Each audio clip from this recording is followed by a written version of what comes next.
শুভ সকাল সবাইকে জানাই।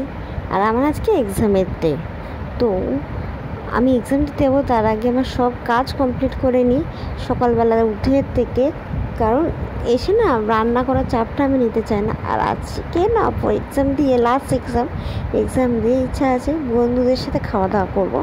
তো মাঝখানে একদিনও করেছিলাম, তো আজকে ভালো করে খাওয়া দাওয়া করে বাড়ি ফেরার ইচ্ছা আছে।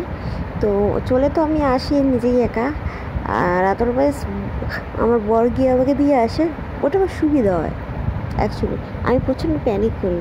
আর আজকে আমি নর্মালি নিরামিষ বলবো না, একদম কম মশলায় একটু সয়াবিন বানিয়ে রেখেছি, চটপট হয়ে যায়। আমি সয়াবিন খিচুড়ি সত্যি খুব ভালোবাসি।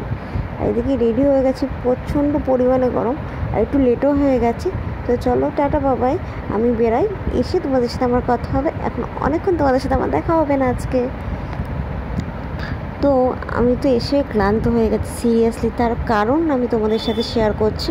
তার কারণ হলো আমি এক্সাম দিতে গেছি। এক্সাম স্টার্ট হবে আমাদের 11টার থেকে। গেট খুলেছে কটার সময় শুনবে? গেট খুলেছে 11টা বাজতে 10 মিনিট বাকি। এমন একটা বিল্ডিংটাও চেঞ্জ করেছিল হঠাৎ করে। এটা কিন্তু উচিত না, যেহেতু ওদের একই নামে কলেজ, বিল্ডিংটা ওরা ওই জন্য চেঞ্জ করে দিয়েছে। আর তোমাদের কোশ্চেন পেপারটা আমি শেয়ার করছি, তোমরা দেখো আর তোমার সাথে তার সাথে কথা বলতে থাকি। তার উপরে ওয়াশরুমে এত বাজে স্মেল, আমার তো বমি উঠে এসেছিলো রীতিমতো।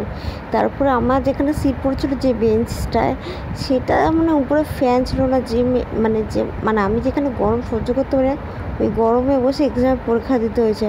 আমার ঠান্ডা জল রীতিমতো গরম হয়ে গেছে, ওই জল খেয়ে আমার শরীর খারাপ করতে শুরু করে দিচ্ছে। মানে এত কষ্ট করে এক্সাম দিয়েছি আমরা সিরিয়াসলি। তার উপরে কিছু স্টুডেন্ট তো থাকে বক বক করেই যাচ্ছে, আরও কি বিরক্তিকর লাগছিলো সিরিয়াসলি বলবো।